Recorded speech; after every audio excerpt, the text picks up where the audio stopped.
What's up, my friends? JD here, and on today's show, I am talking to Adam Miller, the godfather of LA tech, the Los Angeles tech scene back in the early 2000s. This man was maybe the first to build a very, very big company in Los Angeles, ended up selling it for $5.2 billion just a few years ago. And we're going to hear about the whole story of Cornerstone OnDemand, the learning management company he started back before online learning was even a thing. Now he built it, grew it, and eventually sold that company. And what he's doing now with OnePlanet, 1p.org, literally fighting the biggest challenges in the world: homelessness, gun violence, climate change. So this man knows how to take on a big challenge and get the job done. That's coming up in just a sec. If you're a fan of the podcast, you know what to do. Smash the subscribe button. If you like my stuff, get my best stuff to your inbox at jondavids.com. And now my conversation with Adam Miller. So Adam, you started what became a pretty big company, Cornerstone OnDemand, out of a one-bedroom apartment in New York City. Can you kind of take me back and tell us the story? Yeah, started literally in a small apartment in the Murray Hill Manor, 34th and 3rd in Manhattan, with nothing more than really a whiteboard and an idea. Convinced a few of my friends to join. I convinced the people I had been working with at an investment bank to be the initial investors, and was really focused on this idea that someday the internet could be used to educate people. And we decided to focus on adults because the thinking was kids are already in school, and a lot of our content was likely going to come from universities at that time, and we didn't want to compete with our partners. So we're going to focus on adults who, even though they have more money and more flexibility, actually have the least access to education, because depending on where you live, there might not be a school or college near you. Depending on your work schedule, you might not be available when classes are being held. And financially, it might be cost prohibitive for you to be taking classes depending on what you were doing and what your job is. So we thought, are these classes of any sort, or was this professional development? Was it cooking classes? What kind of classes were you talking about? Early on, it was mostly professional development, but it was a little bit of everything. And most of the content, you have to remember, this is a long time ago. This was 1999, 2000. Most of the online classes were being done by innovative professors at some universities. It was not widespread. There were very few people that were learning online. In fact, I remember when I started the company, every time we had an onboarding class of new people working at the company, I would ask, how many people have ever taken an online class? And for probably the first 7 or 8 years of the company, the answer was nobody. Nobody had ever taken an online class. And as the company got more mature and the market got more mature, by the end, we would have new hire classes of 30, 40 people, and everybody had taken an online class. So over the course of 20 years, this went from a crazy idea that people would actually use the internet, use the web to get trained and to learn things, to something that had become so commonplace, it was completely obvious, and everybody had done it. But back in 1999, when you were starting the company, did you already have a full-fledged idea that online-based training, education is going to be a thing, or did it start with a different vision and then pivot?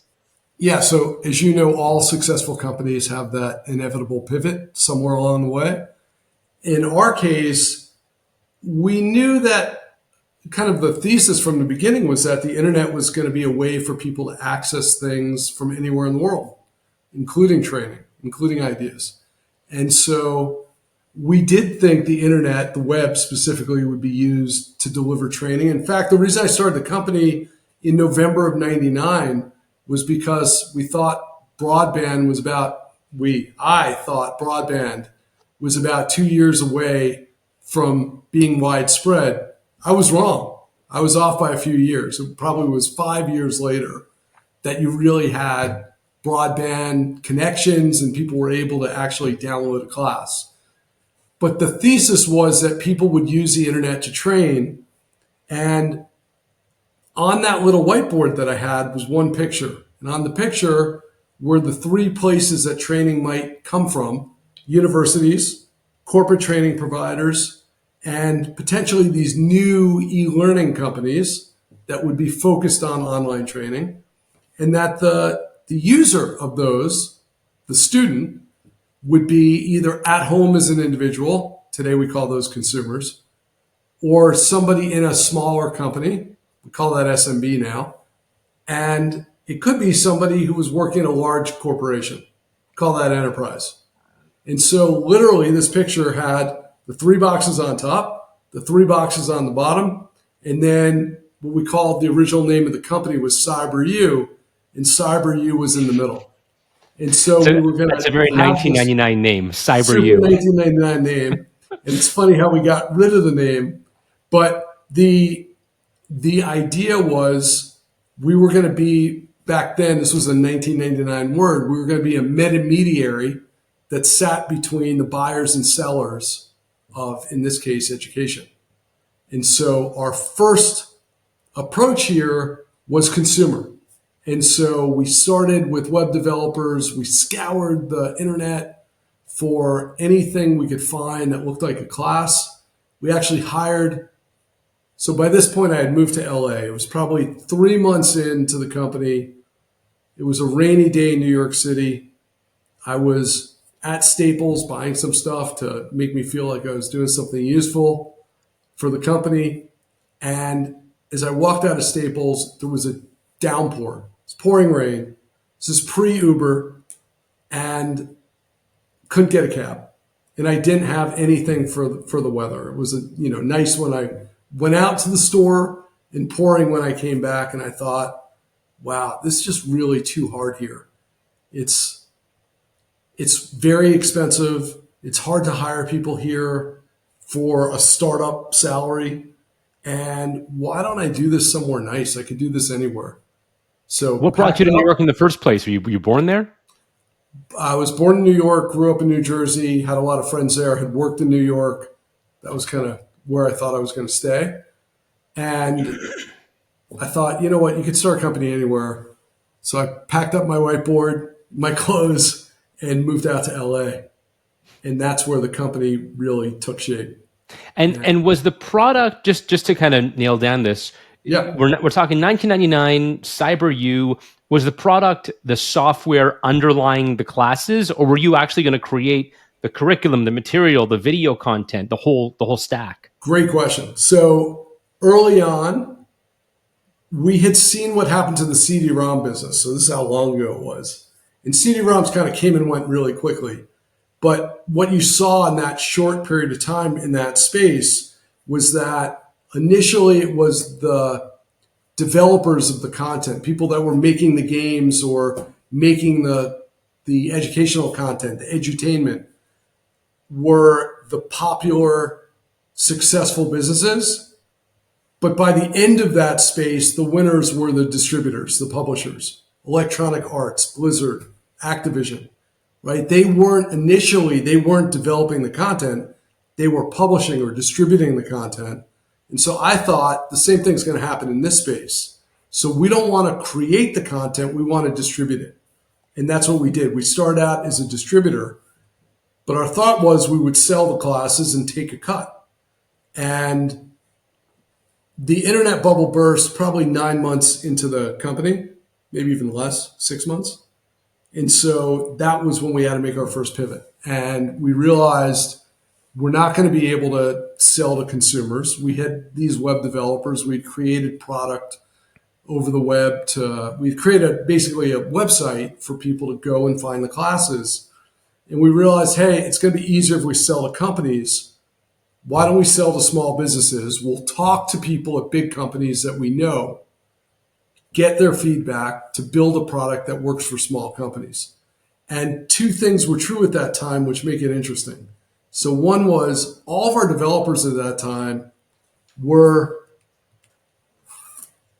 everybody we had in the development team were web developers. So when we started building the software, we built it over the internet. Today you call that software as a service or cloud computing. That wasn't such a thing. There was no such thing. It just happened to be the kind of developers we had and how we built it. And the other thing that became true was our friends or friends of friends that we could talk to in HR that were responsible for training or got us introduced to somebody who ran training or ran employee development were all working at big companies. And we thought, we're this tiny little company in LA nobody's ever heard of. There's no way we could sell to big companies, but let's talk to them, figure out what to build, and then we'll sell it to the little companies. And so literally every 2 weeks, we'd go to New York, talk to people at these big companies, get their feedback, fly back to LA. I'd draw on cocktail napkins what the screen should look like. We would build it, and 2 weeks later, come back. Now, it just so happens coincidentally that sprints today in software development are 2 weeks long. But that just happened to be our travel schedule. So every 2 weeks we were going back and forth. Lucky And coincidence. we were kind of doing best practice before it was such a thing. And what happened was that the after doing this for months and months and months, the big company people started to say things like, oh, you know what? We could really use this. Because we'd show them what we built every couple of weeks. And they'd say, this is great. We could use this. And we would say, well, of course you like it. We built what you told us to build. We built exactly what you suggested. And they said, no, really, we want to use this. And we're like, well, but you can't because this is for small companies. And they're like, no, really, we want it. We were terrible at sales. And so we Sounds didn't like it. You were realize saying no to a buyer. that they literally wanted to buy the stuff. And it turned out that our very first clients were huge enterprises. They were these big banks and insurance companies. What was the first deal? Do you remember Wanted to use that first sale? Oh, I remember the first three. Yeah, our first three clients were Solomon Smith Barney. So it was Smith Barney specifically, Aon, which is a huge insurance company, and Washington Mutual, which is no longer in business. But at the And time was the hottest bank out there. oh, it was huge. And so and the dollar figure, these are six-figure deals. So our very first deals ended up being seven-figure deals. Wow. Wow. You accidentally found your way into a seven-figure deal. Yeah. And Now, you did it, it sounds like initially, just they didn't talking to the start out as client. seven-figure deals. They were kind of per user per month at the time, but they got very big very fast because they wanted to roll it out to every employee. Because it turns out at a big company, everybody needs to be trained. Everybody's got to take compliance training. Everybody has development needs. Everybody needs to be onboarded.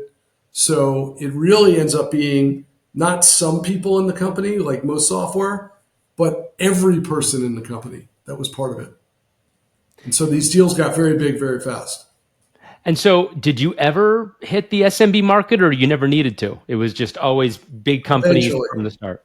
eventually. At first, we were doing all these New York financial service firms and companies that had a big presence in the city.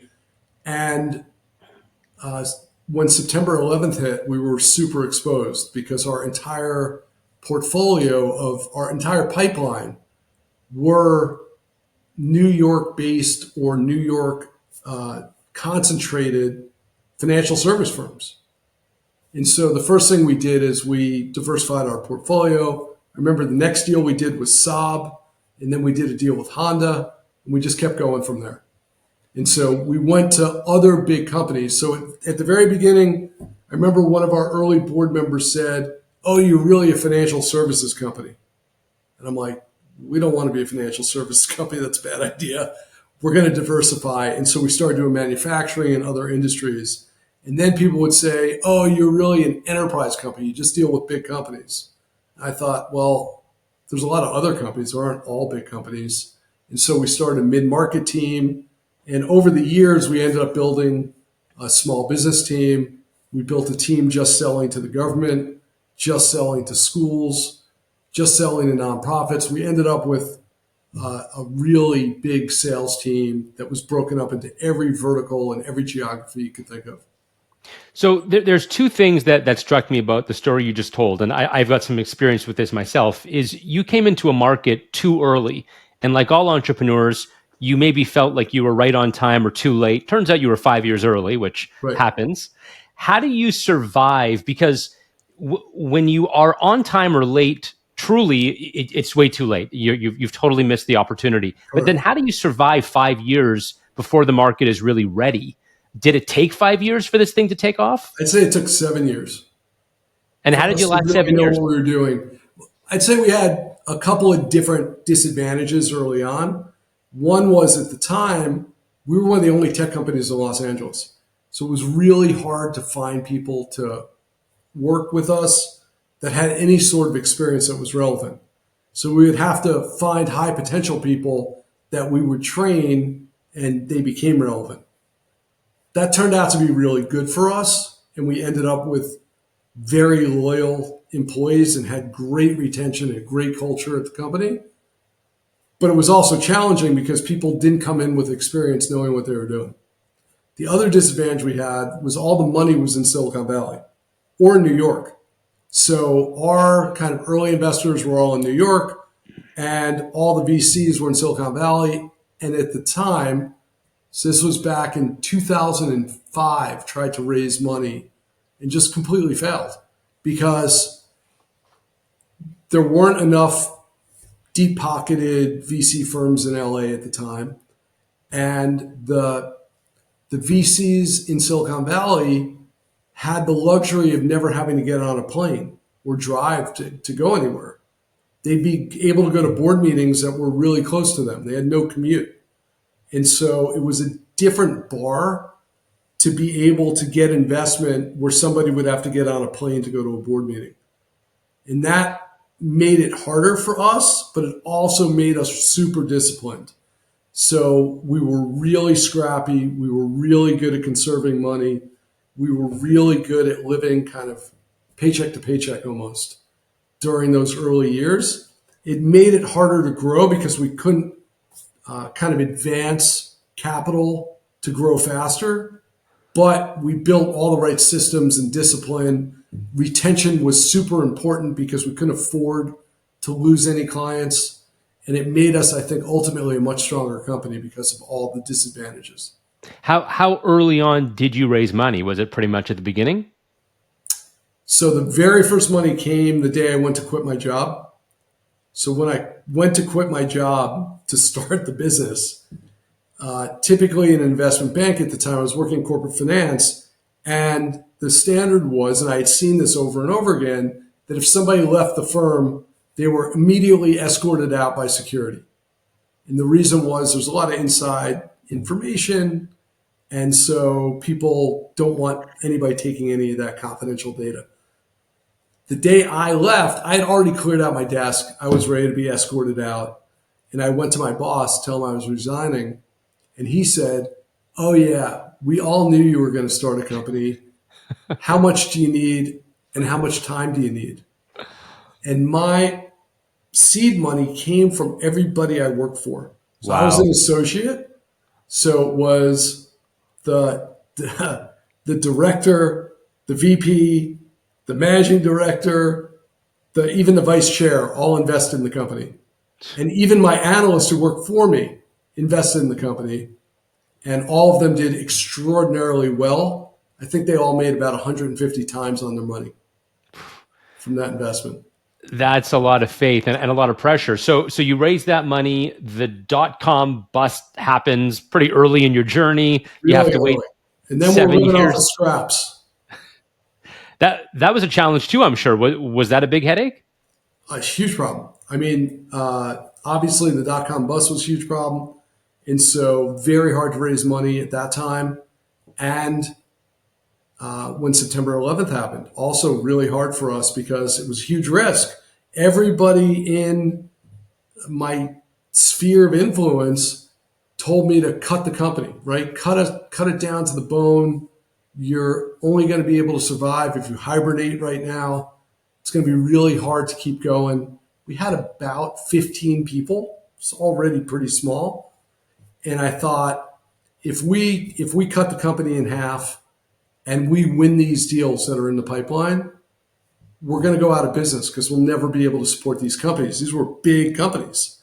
They needed a lot of servicing. And so in the very beginning, we said, I remember on September 12th, September 13th, September 14th, everybody was saying, You got to cut. You got to cut down the whole company. You got to just try to survive. And I watched an episode of West Wing on the 14th, and on the 15th, I came into the office and I said, "We're hiring," because I thought if we cut right now and we win these deals, we're never going to be able to service them and we're going to go out of business. And I would much rather go out fighting. And we ended up closing 3 of the 4 deals we were working on. And we needed that team to service them. And that's how the company succeeded because of that. So it was a big decision back then. But there was a lot of discipline early on because of the lack of capital. Of course, and it's a great training ground. People completely underestimate the what turns out to be a luxury of not having the money, because you develop a muscle that you never would have developed if you were flush with cash. So I think you raised, if I'm not wrong, about 130 million before IPO, or was that before the IPO? No, 20 million. 20 million, and then you IPO'd in 2011. That's right. And was the IPO, were you guys sailing and everything was great, and so time to IPO, So or in what caused that? 2007, we raised our first venture capital. Bessemer, Byron Dieter of Bessemer, led the round. We were his first real cloud deal, and he ultimately became the king of cloud as an investor and had an incredible run. That was our first money. In 2008, the board said, after the financial crash and when the housing market collapsed, they said, you got to go out and raise some money. I said, why? We're growing, things are going well. At this point, we were growing at 60% a year, and the business was doing really well, super capital efficient. And they said, look, you got to raise money because we don't know how long this downturn is going to last. It's going to be really hard to raise capital right now. And we have to assume that you're not going to be able to sell anymore, that you won't have any more sales. I thought, well, that's kind of a dumb assumption. We're selling every day. They said, this market is terrible. You got to assume the worst. And so I actually had to go out and raise venture capital in January of 2009, which was an incredibly difficult time, and actually pulled it off. So I spent the back half of 2008 trying to raise money again, closed around early 2009. We were one of the first deals that got funded, and that helped us keep growing the business. But we never spent $1 of that money we raised in 2009. So We sales didn't only dry ever up. spent our first round of venture capital. We never spent the second one. Wow. And then 2011, the IPO happens, and you IPO'd because things were going well, I assume? The business was going well. We became part of the economy called, well, we were an enterprise software company doing software as a service, but we were competing in the learning market. So we had what was called a learning management system, and there were several of them, and it was a very competitive market. We were not the biggest, and the broader talent management market, which is kind of everything you do with your employee, recruiting, training, performance management, right? Goal setting, performance reviews, succession planning, onboarding, all those things are part of how you manage an employee. All of the companies competing in that space were kind of clumped together. There was a lot of companies in the space. There were a few winners, but 2 companies had already gone public, and I was convinced that there would be a third, and that was it. And that if we weren't the next one to go public, we would probably never be able to go public. And so I had this epiphany in 2009, and it became a bit of a race between 2009 and 2011, who would go public first. We won, and within 6 months of us going public, all of the other private companies either got acquired or merged together or shut down, but they didn't go public. And the day you went public was also kind of a rocky day because there was a big news event that day, huh? It's good. Well, that week. That So week. the week we went public, when things are going well during an IPO, people will joke around and say, look, the only thing that's going to stop this thing is a nuclear meltdown. And on Sunday night, we were on the road when you go public, you do this roadshow, you go meet investors all around the world. We had already been to Europe. Things were going really well. We came back to the US. We were already touring and kind of the big finales in New York. And I remember we were in the hotel. It was Sunday night, and the the investment banker called, the guy running equity capital markets called and said, "Look, I got bad news for you." I said, "What?" I was planning on talking to him about raising our price, like the price per share for the opening price. And he said, "Turn on your TV." And there had been a tsunami in Japan, and the nuclear reactors were melting. And so there literally was a nuclear meltdown that was happening. The Nikkei was way down. The Dow was going to collapse the next day. He said almost everybody has pulled their IPO. And I said, because there were multiple companies that were trying to go public that same week. And I said, "You know what? We're having fun. It's going well. We're just going to keep going. Screw it." And that's what we did. So we kept having meetings Monday and Tuesday and Wednesday. And we ended up pricing the deal, I think on Thursday. We ended up pricing the deal on St. Patty's Day, which was incredible because we went public on the NASDAQ, which is in Midtown Manhattan, on St. Patrick's Day, which was just an incredible experience. So we flew out, and this was part of the culture of the company. We flew out anybody who had been with the company for more than 10 years or had been an employee of the year or who was one of the first investors, like our angel investors early on, and just had an incredible experience taking the company public. We ended up successfully pricing. We didn't get to raise the price, but we priced it at $13 a share and ended up opening at $18 a share. So it was considered very successful. And the rest is history. So we were then a public company for 10 years after that. So this whole journey, I mean, just what you've spoken about so far, you had to deal with a whole lot of bruises and punches and unexpected events, and you kind of kept pushing through it. Were there ever times where you felt like throwing in the towel, or where maybe the team wasn't, willing to come with you, or Oh, were you just pushing many, through the whole many time? times, many times. There were lots and lots of arguments along the way.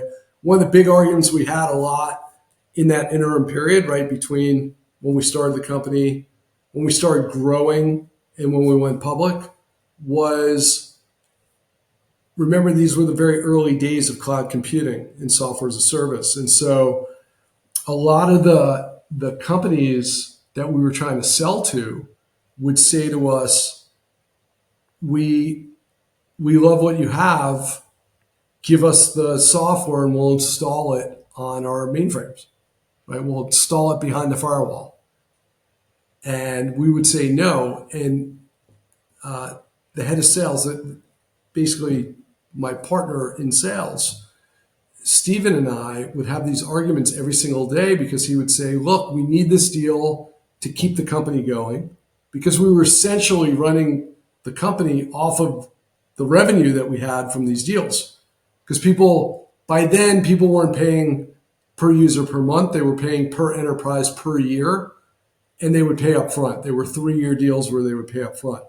So we'd be able to use that money from the deal to kind of fund operations for the year. And he said, "Look, we really need this next deal, whatever the next deal happened to be. The only way they're going to sign the deal is if we give them the software." And I had become convinced that we were onto something with this idea of leasing the software and delivering it only over the web. And I said, if we ever do it even one time, we're going to ruin the business because that one time is going to become 100 times. And we're going to end up being this behind the firewall company, kind of the old way of doing enterprise software. And so we never did it. So that was very tough, kind of holding off that idea. It turned out to be really good not to do that, but it was very risky not doing that because we needed those deals early on. And we did, in fact, lose a lot of those deals. It wasn't theoretical. Like those companies said in the early days of SaaS, they said, "We don't want it." We're not comfortable having our data out there on the internet. So we're not going to do it. Yeah, big transition, and a lot of companies would have, folded and bended the knee there because they would have said, "Listen, the cash is more important, and the customer is asking for this." But you really had a vision, and as you said, it was the linchpin to the whole business. Ultimately, it became a huge competitive advantage. Was that it was 100% cloud, 96% recurring. It was this kind of cash machine once it really got going. And it became a huge advantage for the business. And one of the reasons we were a successful public company. But at the time, looking at that $1 million deal and knowing that we're going to either win or lose based on this decision, and we lost a lot of those deals. So it was tough, but Painful. we persevered. I always say that to be a successful entrepreneur, you need to have three things. You got to have passion. You got to care about what you're doing. You got to have persistence, and you got to have perseverance. And there's a fourth P too. You got to be persuasive because you got to convince a lot of people along the way to come on the journey with you. So you're in LA during these last 20 plus years when I'd imagine the whole ecosystem, I'm not even sure if there was a tech ecosystem in LA in 2000, but certainly there is one now. What's that evolution been like? You've been kind of in the center of it the whole time. Yeah. So, in some ways we helped shape it because early on we knew that we were one of the first tech companies. We saw the tech industry kind of explode in LA and all the companies starting. Some of those people came from Cornerstone and started other companies, and we helped shape it. We created an accelerator in our office. We had a venture fund that was supporting some of these companies. We put on events. So we would host this LA Tech Summit every year to bring together the whole tech community. And ultimately, kind of later on, towards the end of Cornerstone, even today, I started something called latech.org to have the tech community give back to the city. And that's been very effective as well. So we've been helping underprivileged kids in LA get jobs in the tech industry with an internship program. And we've done over 1,000 internships for Wow. people that would never have access to those kind of jobs by opening up this path for them to get into the industry and be successful. So how would you characterize it today? Obviously, everyone talks about, being in Silicon Valley, New York, and there's Austin and there's Miami now, but where does LA sit now? I feel like especially throughout COVID and after COVID, there was a real renaissance. Is Yeah, I it mean, is it LA booming? is definitely top five, arguably top three in the country for a city around technology, and has been really successful from that standpoint. The the industry has just completely blossomed, and so we have a lot of expertise here. One of the big challenges early on, LA has a number of universities with very strong computer science departments. But what was happening is the students would graduate and would move to either San Francisco or Seattle. Now we're much better at keeping the people here. So we're keeping the talent here. We're keeping the companies here. Because of the success of companies like Cornerstone, there are a lot of dollars here now. So VCs either have formed here or, even Valley VCs or New York VCs, Boston VCs have investments in LA. A lot of times they'll have a partner based in LA to keep track of what's going on here. There's more press about companies in LA. There's .LA, which is a Yeah. tech publication about Los Angeles. So the whole industry has just completely blossomed. And that's been great because what I used to say is when I started the company, it was not socially acceptable to be in tech in LA. Like everybody was either in entertainment or real estate. And being in tech was considered a really weird thing. Like it was uncool to be in tech. And now everybody wants to be in tech. It's the hot industry to be in. And Right. so I remember. an amazing transition. I think it was 2007. I think the first LA tech company I heard of was Shoe Dazzle. Right. And I remember hearing that they were in LA, and there were a few names early, but it was not a place where you would think about going to. Exactly. Um, And now it so is. and now it is. So what's the next chapter? Let's just put a bow on this. What's the end of the Cornerstone saga for you? Yeah. So I had been doing Cornerstone at the time for 17 years, and I started to have this recurring dream. We would have these big anniversary parties every year on the anniversary of the company, which was November 8th every year. And we would do really big ones every fifth year. So the 10 year, the 15 year. And I knew we would have a big 20th anniversary celebration. And so I started having this recurring dream of what I would do at the 20th anniversary. Be on stage. I had this dream. AC/DC is my favorite band. I had this dream that I was going to come out with an electric guitar, start playing. By the way, I have no musical talent whatsoever. Start playing, and then I would have Angus come out and start playing with me. And then the mic would drop, and that would be it. That was the end of the dream. And I was done. I'd never come back. Now, keep in mind, it's my dream, so I get to decide who's there and who's doing what. But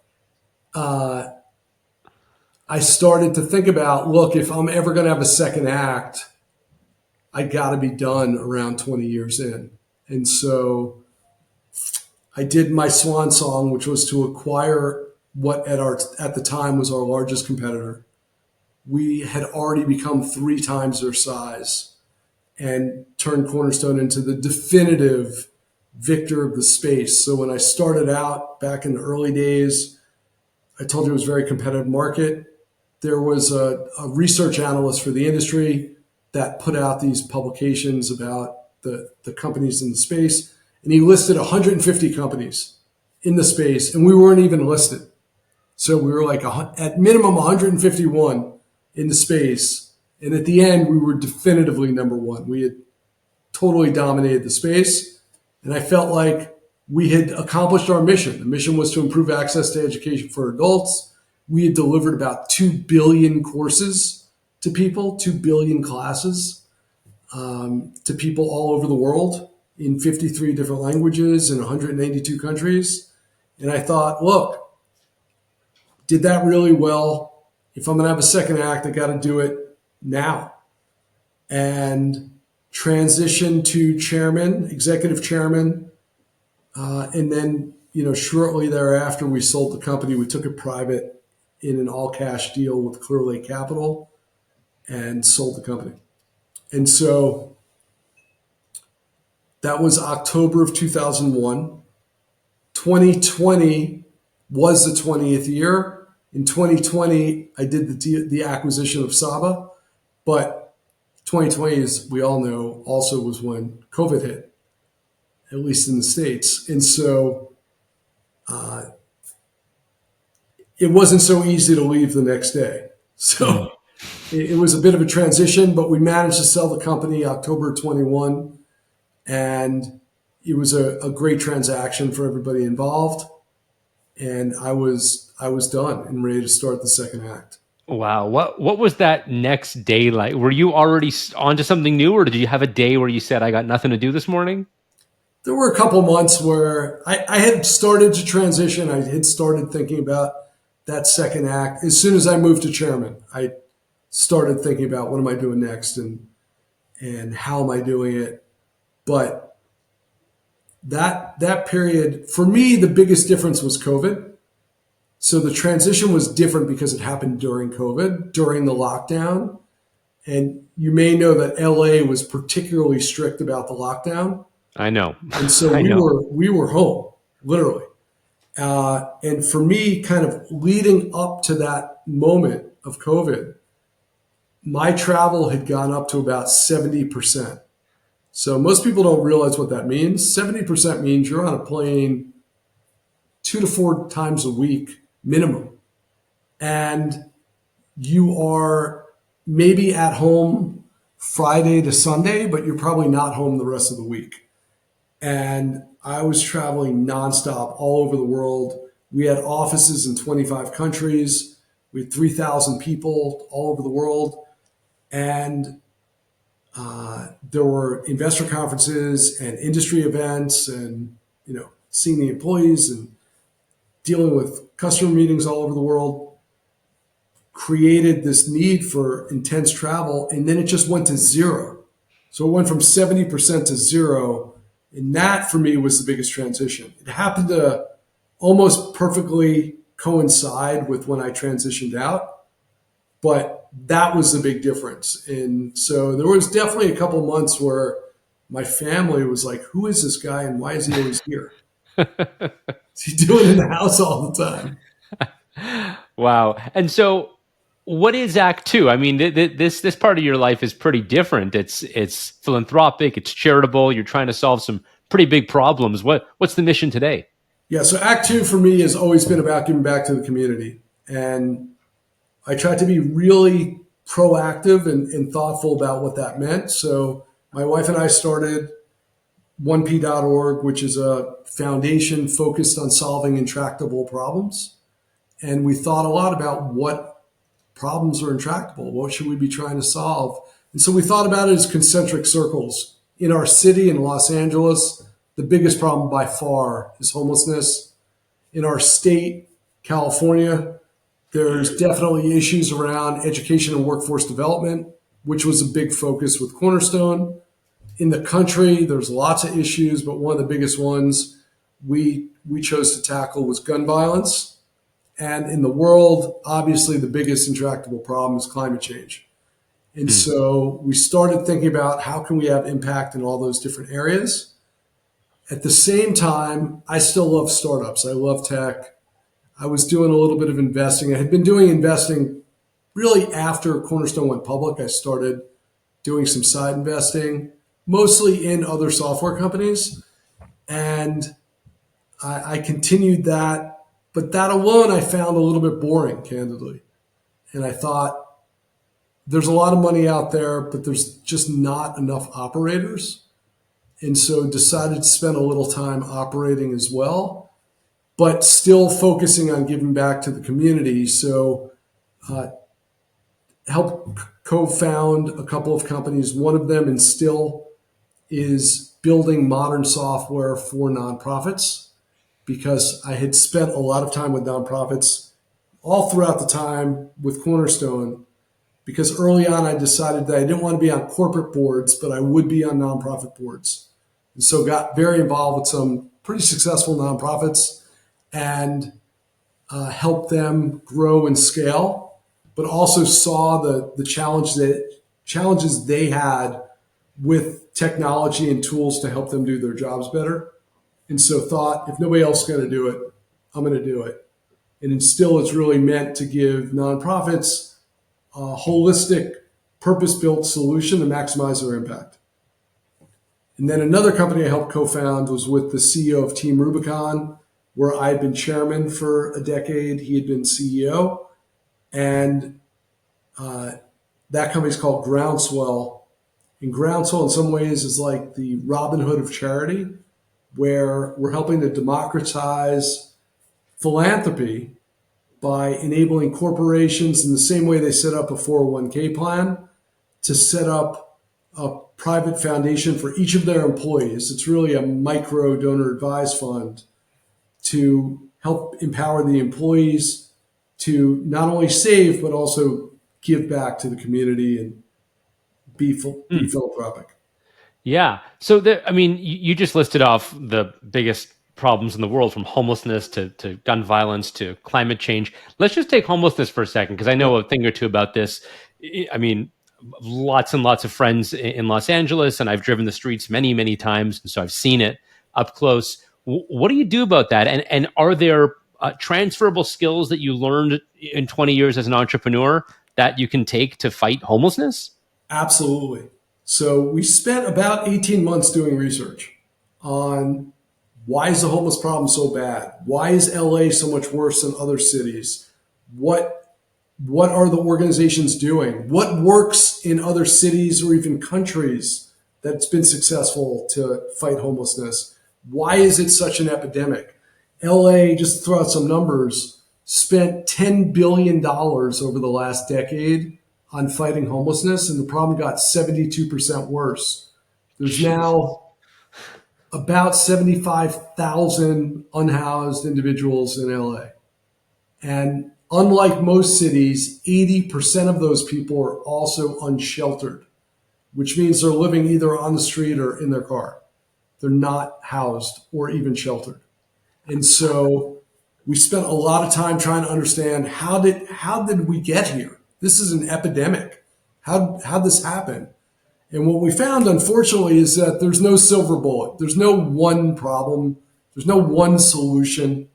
That it really is a series of different issues that need to be resolved that are conflated together to create the mess of a problem that it is. And so that if you're going to solve the problem, it has to be a comprehensive solution. You can't solve a really complicated problem with a simple solution. It's got to also be a little bit complicated. It's got to be holistic.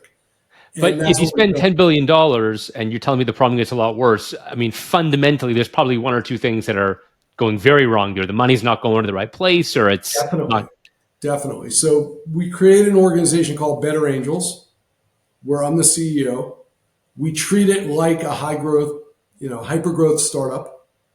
And the organization is leveraging innovation and pragmatism and just bold thinking to actually change the game. We're focused on 5 pillars: prevention, because even if you were to somehow magically solve the problem tomorrow, if you don't deal with prevention, it's just going to happen again next week. And so we started with prevention. We have a microloan program that's proven to be very effective. We're dealing with services and shelter and housing. We're starting an affordable housing fund to prove that the private sector actually can make money in this part of the market. And that this idea that it has to be solved with public money doesn't make sense. The public, the government's not that good at housing development. The private sector is way better at it. And so leveraging the private sector, leveraging private capital to show that people can make money in this part of the market and still be successful while also helping solve the problem. And then lastly, technology. There's about 3,000 outreach workers in Los Angeles County and close to 10,000 people in LA that deal with homelessness, either directly or indirectly. And the technology they have today is terrible. So we're building state-of-the-art technology to make them effective at what they do to deliver results. Yeah, so I'll just preface this by saying I'm not an expert on this at all, but I know I believe that capitalism is a wonderful tool to get a lot of stuff done, and when you can put a profit motive in place, you can align incentives. So I thoroughly believe that if you can actually turn this into a business objective and people can build businesses and make money around this, absolutely, this you can build houses. $10 billion and the Right. problem gets 70% worse. If there was a profit motive there, and when you have the government trying to solve this problem, the motive is often let's get reelected, let's stay in office, let's let our constituents think that we're doing something when maybe we're not doing anything at all or it's counterproductive. So, I mean, is your general ethos that this needs to move to more of a private sector solution, or do you think the government can fix this, but they just need to maybe realign their So incentives? housing specifically and the creation of affordable housing needs to be a private sector solution. The way the government's doing it, an individual unit, just think about taking a homeless person off the street into an individual permanent housing unit, is costing about $750,000 for one unit in LA and is taking 5 to 7 years to build. The private sector, we believe, can do that same unit for $250,000 and have it done in 18 to 24 months. So it's completely different. It's day and night. And so if we can get the private sector to do that, they should. But when you think about something like prevention, that ultimately should be the government solving prevention. We're showing them how. We're creating a model that works, that can be replicated, and we're proving out that it works. But given the scale, it really should be the government that's solving that. And a couple years into this new journey for you, how are you seeing? What's the reception? Are people listening? Are you encountering a lot of big challenges again? The challenges are different. Challenges are different. I thought there was going to be, with Better Angels in particular, I thought there was going to be a lot of opposition from the nonprofit sector. Like, who's this guy? Who does he think he is? And why is he coming into our playground? And that's not been true. They've been super receptive. We've been very inclusive about how we've approached this to really bring everybody together to help solve this problem. And that's worked really well. Where we've had a little bit of resistance is the government itself, or really the legislative bureaucracies that are out there, because they want the credit for fixing the problem. And so they don't, or they just want to keep doing what they're doing. And so they don't love the idea of a disruptor coming and messing up their day job. But that's I exactly what needs to happen. I think you're very generous in that description. But this comes down. I mean, really, this comes down to very simple. You show me the incentives, and I'll tell you what's going to happen. When the incentive is, I want to get reelected, it's totally logical that you would have a lot of lip service, but you don't actually want to solve the problem, because then what are you getting elected to do next time? Right, right. Um, so I hear you. Well, this is amazing, and it's amazing that someone like yourself is, rather than just hanging up the shingles and hitting the beach, you're you're going to do this all over again. And maybe it's because you're maybe glutton for a punishment, but you also love the adventure of it. Yeah, look, it's exciting. It's fun. It's mentally challenging and super interesting, right? All these things we're doing. Also building another company today, knowing all the mistakes I made at Cornerstone and being able to replicate uh, the good things and eliminate the bad things is super helpful. Leveraging all the new tools that are out there, leveraging AI in a way that you couldn't do before. So all of that is fun. It's really interesting, but I also try to leave some time for friends, family, and fun I along the think way. you've earned it. Adam, where can people learn more about all this stuff right now? So they could go to 1p.org, the number one letter p.org, talks about everything I'm doing philanthropically, and 1p.ventures is everything I'm doing for profit. And 1p stands for one planet, because we only have one planet that we all have to share, and just trying to make it better. One day at a time. Adam, thanks so much. This was great. Thank you. Appreciate it.